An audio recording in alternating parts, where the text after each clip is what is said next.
Hey everybody, welcome to Let's Make a Model, and this is tied in with the Deathwing Army of Pre-Heresy, because we're going to be doing the Games Workshop Plastic Venerable Dreadnought here.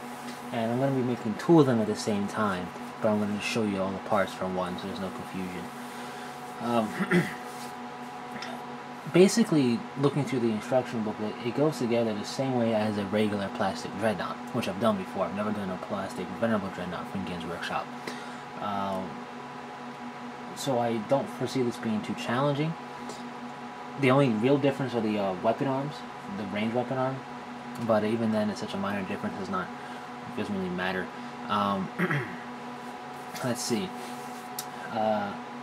So if you wanted to look at this stuff as far as figuring out how to make a regular plastic Dreadnought, you could. But I'm doing specifically the Venerable Dreadnought kit, that's why I'm just going to be calling it that, because that's what I'm doing. So, this is the instruction booklet. No fancy picture on the front, but here's a picture of it on the back, one of the farther ways for it to be done. I mean, what that means is it farther along, pretty much done. So, the first thing you do is you'd open it and you can start, like a book, you can start working on it. Pretty good, detailed instructions. But how I'm going to do this is, I like to start from the ground up with my Dreadnoughts. So, we have the 2 feet, Dreadnought feet here, and we got the 2 pieces for the legs, which connect together. Hold on, I'm just doing a dry fit, like that.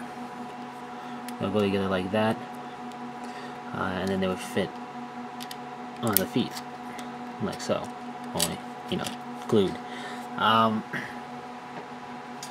One thing to keep in mind is this is the front, like this.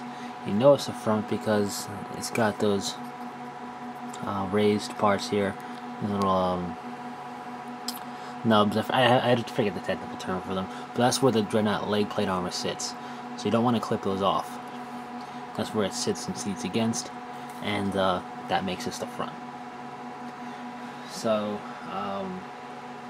with that in mind, the only thing I have not clipped out yet are the Dreadnought leg plate armor, because I don't quite know which one I want to use yet. Now, in the Venerable Dreadnought kit, you get 2 different types of Dreadnought leg plate.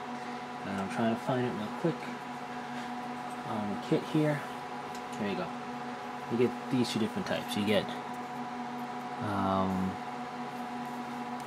this cool ornate, this cool plain yet ornate one, and you get the nameplate ones, and with scrolls and then some names on there. What I'm considering is if I'm going to use one of those, or if I'm going to use the Dark Angel's Dreadnought leg plate on this. Looking at it, the size and everything, it should fit. They seem to be appropriately sized, so I'm not worried about it fitting. I just don't know which one I want to do. I won't take that long to think about it, so no worries there. But that's the only reason why you don't see it clipped in here, because I don't know which one I'm going to use yet. So yeah, that's all you really need for doing the entire bottom of a Dreadnought. It's not that many pieces. I prefer to start from the ground up, so I have the base done, obviously. Here's one of the bases, so you would do that.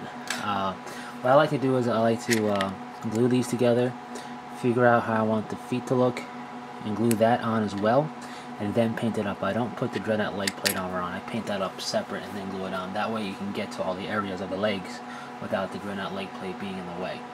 That's just what I like to do. You can do it however you want, but that's what I'm going to do. So what we're going to do is, or what I'm going to do is, I'm going to assemble this and paint it up completely done and glued completely, so the Dreadnought leg plates will be on when you see it next. I'm going to show it to you and show you the parts I'm going to use for the next part of this.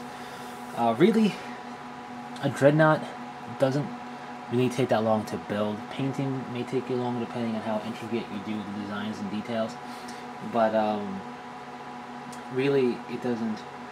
Once you get going with the actual assembly of it, it's pretty quick. The hardest part would be the sarcophagus, because it's the most pieces. But yeah, so that's gonna be the next step after the legs. So I'm going to do the legs, we'll come back, you'll see them fully done, and then I'll talk about the steps, the next step in this whole process.